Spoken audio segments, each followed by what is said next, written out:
Welcome to CRM Audio. I'm Joel Lindstrom here with Sean Tabor, and we are joined today by Anna Chu. And Anna is a product marketing manager with Microsoft, and she's the lead for community engagement with the technical community for Microsoft Ignite. So we're looking forward to Ignite coming up here in, I guess it's a little bit less than 2 weeks away now. Wow, hard to believe. Yeah, exactly 14 days. I've been counting down the days quite literally via an app on my phone. It's a lot of blood, sweat, and tears and hours have gone into this.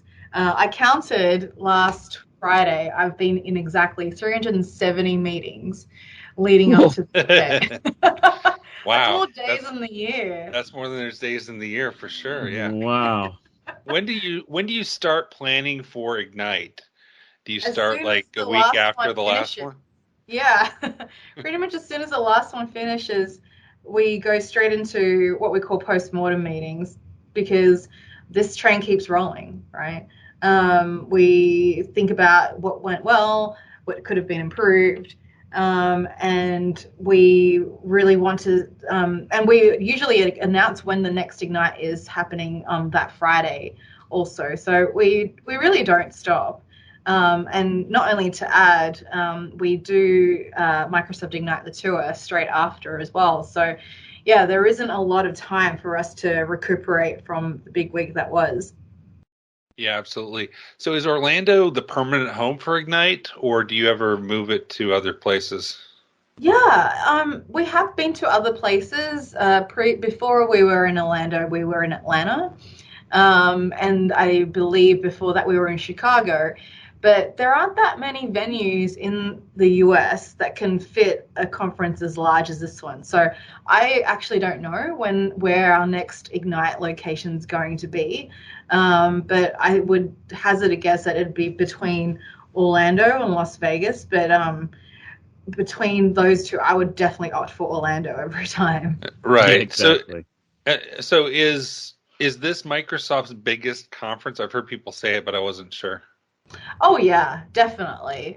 We've got quite a large footprint in terms of our events. We do Microsoft Build, which is focused on developers. We have our Microsoft Ready conference, which is for our internal technical people, as well as Inspire, which is for our Microsoft partners. But Ignite is far and beyond our biggest event in our calendar. Right. And what's the demographics from like a job or career perspective? How much is developer versus how much is more IT pro?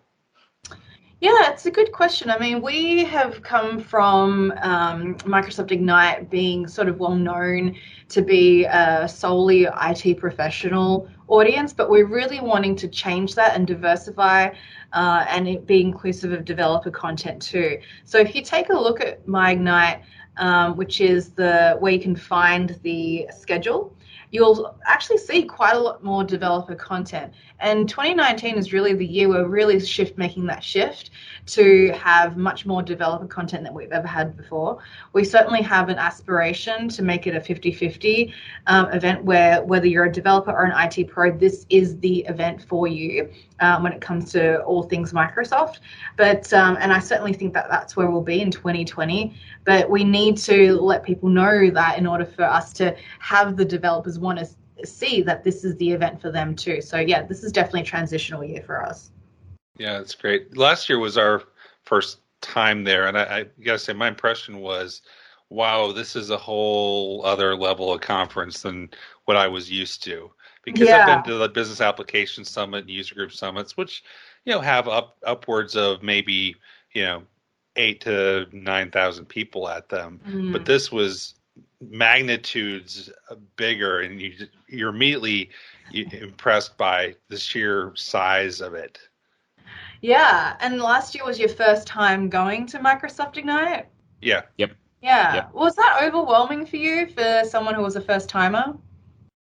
Sean, I'll let you talk to that. Yeah, from my perspective, I don't know if overwhelming is the right word. There was a lot more than I expected. Yeah. Having a business applications focus, right? There was a ton of other things to talk about and learn about than Yeah. I would normally ever interact with at say, a user group summit or even back in the day when we had convergence, right? Hmm. Um, so, but it was a welcome kind of change because I was able to really sit down and talk to people about Visio or really talk about DevOps and things that I wouldn't have normally have interacted with. So I really enjoyed that. Yeah, and typically when you go to events like this, like the Business Application Summit, what's your strategy when it comes to planning your time at the event? Do you focus mainly on carving out time to attend sessions, or what else do you add to your schedule? Well, From I was from my perspective, the expo was really amazing because all Mm, the community sessions, I just found myself, wandering into a session about Teams or Microsoft News or something that I was kind of ancillary to that really kind of opened my eyes to the connections I could make between all these different technologies. right, yeah. yeah, And what about you, Joel? well, and for me, it was with BizApp Summit. It's more the expo is very important, but I'm really trying to connect with other Microsoft folks to Mm, have meetings regarding my clients and then as well. The first two was kind of challenging because there were really interesting topics in the various breakouts, but yeah. many of them, given that we have the Dynamics 365 background, we Mm, already had experience with, like solution management for CDS. It was like, ooh, cool. What's new there? And it was the same thing we've done, yeah. for the last 5 years. So, Um, that was a little bit of a challenge, but really expo meeting with folks and collaborating is really what was my focus on BizApp yeah. Summit. Yeah, I think a lot of people tend to, that's how they focus their planning is just looking at the schedule, looking for any BRK or THR sort of session code and trying to, um, fill their schedule that way. But I really feel at Microsoft Ignite that if you just attended sessions, you would miss out on a whole lot of what the event has to offer because it's not only, like you mentioned, meeting Microsoft people at the product booth in the expo, which we're calling the hub at our event. But it's also all the networking that you can do with people who are basically your peers, but they're also traveling from all around the world to be at this event. So taking advantage of really interactive session types, and I know you delivering an unconference too, is something that we highly encourage people to do, especially if they're either going to Microsoft Ignite for the first time or they're going on their own. The connections you make to other people who may share the same role or be in the same industry as you can really are going to pay it forward. I guarantee it. Likely that they're telling you about sessions you should go to or certifications you should be thinking about or other learning resources. There is so much to learn and the pace of learning is just so fast that you can't really do it without community connection. So that would be my number one tip for anyone going to Microsoft Ignite. Yeah, you mentioned the unconference, and this is something that is this the first time that we've had unconferences? It is officially the first time we've done unconferences at Microsoft Ignite, but it's not the first time we've done interactive sessions. We're just making them a lot more formal and putting them in the calendar. We have done meetup style events at Microsoft Ignite, but they're in such high demand that we had to change the way we're organizing them this year by implementing a reservation system. So I've been taking a look at the RSVPs for each of our unconferences, and about 12 to 15 of them have already maxed out. And we have a wait list implemented too, and even that is completely full. So it's good, but we've implemented that because we did find a lot of people were upset when they raced to try and get to the venue only to have to be knocked back because that room was full. We have to be very respectful of fire marshal. We don't want any accidents to happen. But also, we want to preserve the amount of interaction that people can do in these rooms, because if it's a crowded room of 500, it can be really daunting for that facilitator to allow for great discussions to be had amongst people in that table. So yeah, we're trialing this for this year. I'm really excited about it. I'm super confident that people will walk away with some really great learning, as well as some really great connections. Yeah, absolutely. And that's where our unconference, I believe, still has a little bit of space left in it. It's for people who worked with Dynamics that are interested in the Power Platform and want to learn from some MVPs and other people who've made that switch successfully, how they can adapt what they know and learn the Power Platform. So that should be an interesting session.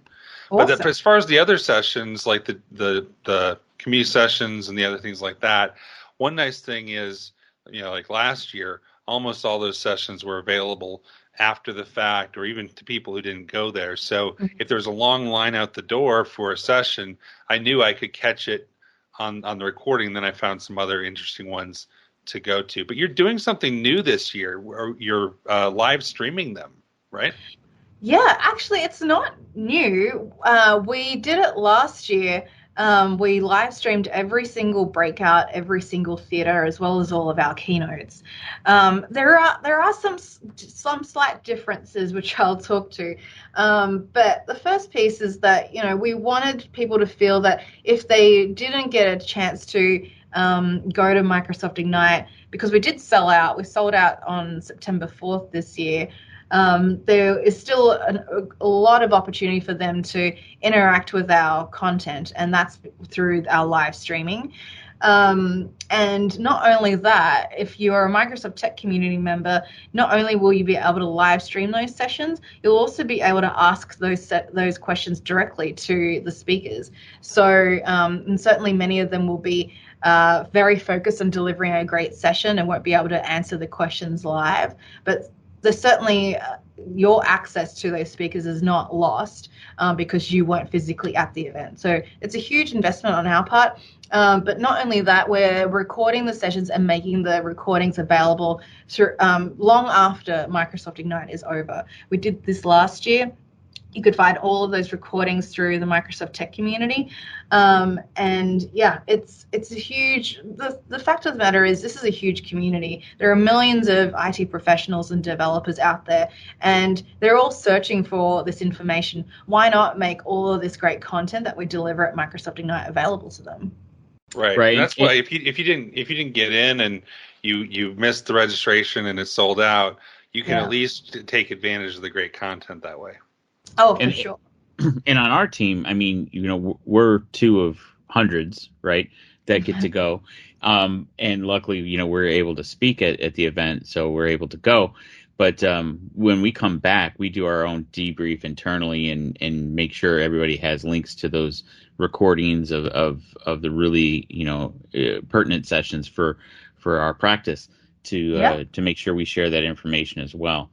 Yeah, you could even host like your own viewing party after the fact. Right, exactly. Now, but with that, it's kind of a double-edged sword for me. So when I'm trying to set up my schedule, I always have in the back of my mind, well, that's recorded, so I can watch it later. But what would be your recommendation on how to manage, not missing out on something in person that just because it's recorded? Like which of those speakers or which of those topics would you say are better in person? That's a really good question. I would say take a look at the title and the abstract, and if there's anything that sort of suggests that there is going to be some level of audience interaction, or if it's a panel discussion that allows you to get to the mic and ask a question directly, then that would be your number one pick in terms of priority. Just because if you were expecting to just sit in the audience and just listen and take photos of the slides as every other audience member would do, then you could do that over the recording. Not only because we're recording, but you can even download the slides after the session is finished. So just think about are you going to get more value out of being at this session in person, or are you going to get the same amount of value by watching it online. I'm sure many speakers will hate me for sharing that advice because they want to see a full room, but we have to be mindful that, you know, the people, I've looked at people's schedules. I've tried to build out my schedule without having any clashes, and it's near impossible. And, you know, ultimately we do want to see a lot of people getting access to our content, and chances are there are more people going to access our content online rather than physically in that room in Orlando. I also look and see, is there any speakers that I'd like to meet in person?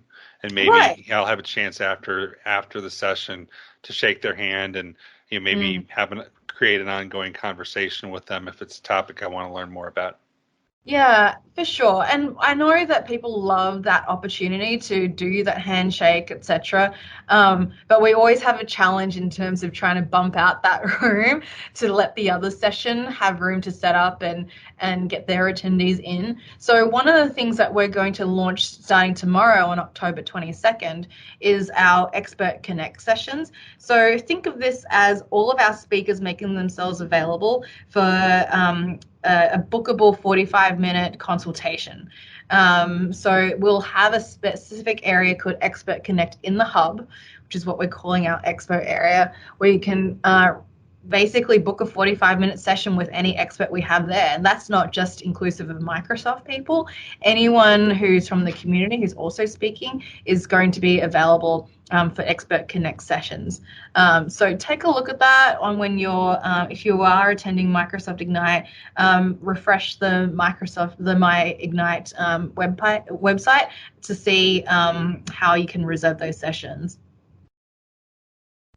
Right, and I always the other one I always try and get in is the keynote. There's always a long line for that, but that's always interesting to see in person too. Yeah, and actually we're changing up the way we do our keynotes this year. So typically with a keynote you expect to be in one large hall or ballroom, but we're actually not doing that this year. We're going to move the keynote into that massive hangout. And there will be multiple locations from which you can watch the keynote.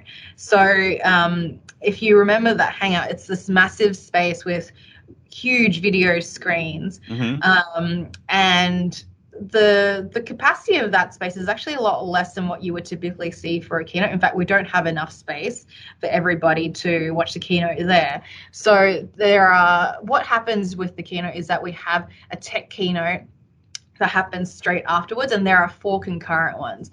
So for you'd be focused on more the business applications focused one with James Phillips, but you can actually watch the keynote with Satya from your tech keynote room and then be located in the same spot for your tech keynote without having to move. If you recall, there is a bit of distance between the north-south building and the hangout area, and so to save you from having to battle with all the human traffic between the tech keynote and the vision keynote, we highly recommend that you stay in your tech keynote room to watch the vision keynote with Satya, and then stick around and stay in that same space for the tech keynote. And we do have some really fun activities planned in those tech keynote rooms. We've got some game show programming happening, opportunity to win swag there.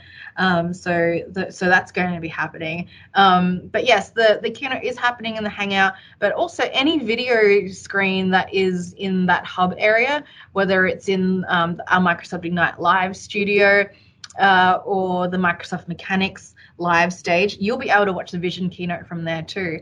I don't know if you've seen the keynote for Microsoft Build, but you would have seen a lot of cutaways where, you know, Satya would be from one place to another or there would be someone delivering a specific demo. We'll be doing the exact same thing for Microsoft Ignite this year. So super dynamic, a bit different, but I think it's really important for anyone planning to go to the keynote, especially as you think about, okay, where do I prioritize my where am I going to be? I would certainly say there's more room in the tech keynote, and that would be my number one pick, but I know everyone wants the option to be sharing the same air conditioning as Satya. So if you wanted to do that, then, you know, going to the hub is where you'd want to do what you'd want to do. Well, and the temperature and humidity in Orlando during Ignite is something where I would highly recommend you stay in the air conditioning as much as you possibly can. It's definitely next level for sure. Hey, and Anna, I know I can't remember if this is something you did last year, but this year you're also using community reporters. We are. Talk a little bit about that and what we're trying to accomplish with that. Oh, for sure. I've been lucky enough to have an amazing community to be a part of Microsoft Ignite. And I was always thinking about different ways that they could be even more involved. Over the last 2 years, we've hand selected 10 people in the community to play a role in the Microsoft Ignite live show. And it's been great to the point where people asked me in person, so how do I become a community reporter? So I thought, okay, now's the time to host and hold open auditions for this, given there is so much demand for it. So we held open auditions, and we made it open to the public.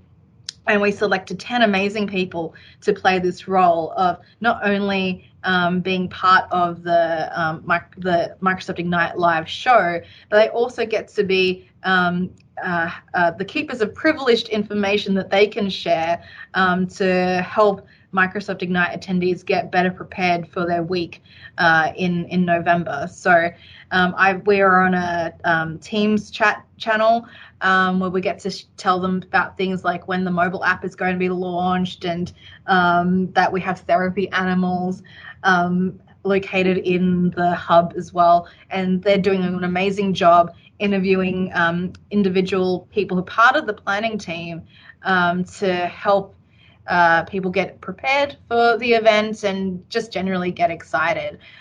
One big change this year is that the Microsoft Ignite live show is not just for Monday. It's actually going to be a week-long show that happens over the course of 4 days. So Monday, Tuesday, Wednesday, Thursday, you'll see their amazing smiling faces interviewing or giving people online a glimpse into what our experience is like on the show floor. So yeah, it's a lot of fun. They've been super jazzed and motivated and giving me plenty of ideas on different types of segments that we could be recording, and it's been an absolute joy. Both of us have already been interviewed by Sarah Critchley, one of the community reporters, right. And she's awesome. Super excited about it. So. Oh man, yeah, and through the community reporting, I realized you could get the certification exam offered through Ignite, so I'm taking advantage of that, and I'm probably gonna audition for that for next year, because that seems like a lot of fun. Do. Yeah, we want super dynamic individuals, people who are passionate about their area of expertise. So yeah, bring all your passion about dynamics and all things business applications to your audition. Absolutely. So then Ignite the Tour, you referred to that. So I know we're running short on time here, but what's the difference between the content that's going to be at Ignite versus Ignite the Tour? Yeah, so there's two main differences that actually dictate the core content differences, in the fact that these are 2-day technical training events. Microsoft Ignite runs for 5 days. So there's no way that we can bundle 5 days of content into 2 days. And secondly, it's a free event. So think of it as us bringing the best of Microsoft Ignite to 30 different cities around the world. And we're definitely not making light work of this, because our first event is scheduled in Paris the very next week. So we're doing our best to create a really great experience, and also trying to keep it local by making sure that we've got great local community representation at each of these events, whether it be inviting local community groups to be a part of it, local speakers as well. So yeah, it's a huge undertaking, but it helps people feel that if they didn't come to Orlando, then at least Ignite is coming to them. Yeah, I did that last year in Charlotte, and I'm going to be doing the Chicago one in April, I believe. Our friend Kylie Kaiser is doing the Paris event. Oh, nice. So yeah, so we know people who are going to be in that. So if you can't go, that's just another way for you to get some of that experience in your local community. So that's a lot of work you have going into all that, Anna. I know. It's a lot, but it's the best way for me to get in touch with the community face to face. We do a lot of work online behind the scenes, but being engaged with community, seeing what they do, finding out what events they do, understanding, what's top of mind for them, and getting them connected to Microsoft people is exactly what the tour is all about. So I 100% look forward to it. Now, are you traveling to a lot of these locations yourself? I'm not going to do many of them because that would completely not balance myself in terms of work life. I'll probably go to a handful of them, maybe 5 or 6 of them, but I don't plan to go to many of them. I'm lucky enough to have a good team of individuals who will be traveling to many of them. We're going to divide and conquer. But yeah, I'm not going to do many of them. I think the record I held was doing 11 one year, and that was when we were doing, 14 or 16 of them. But there's no way that that's physically possible for me for 30 cities. Jeez. That's a little much. Yeah. Yeah. Well, Anna, I really appreciate you jumping on the podcast with us. I know it's a busy time for you, but if people want to follow Ignite on social media, what's the best way for them to do that? Yeah, so we've got an official Twitter handle. So if you follow at @ms_ignite, you'll be able to see all of that great content. But follow the hashtag, which is hashtag #MSIgnite, and you'll be able to see all the great stuff that people are sharing. You may get some FOMO, but again, we've done a lot to help you feel less, less disconnected from all of our great activity, and also all the great content through all that live streaming. It's going to be a lot of fun. Okay, great. I'm excited about going. Well, yeah, I can't wait to see you both. Yeah, exactly. We'll see you there. And we'll be hosting some podcasts from there too, so that'll be extra exciting. Yeah. We do the podcast center every year, and it's always been amazing. So can't wait to have you both.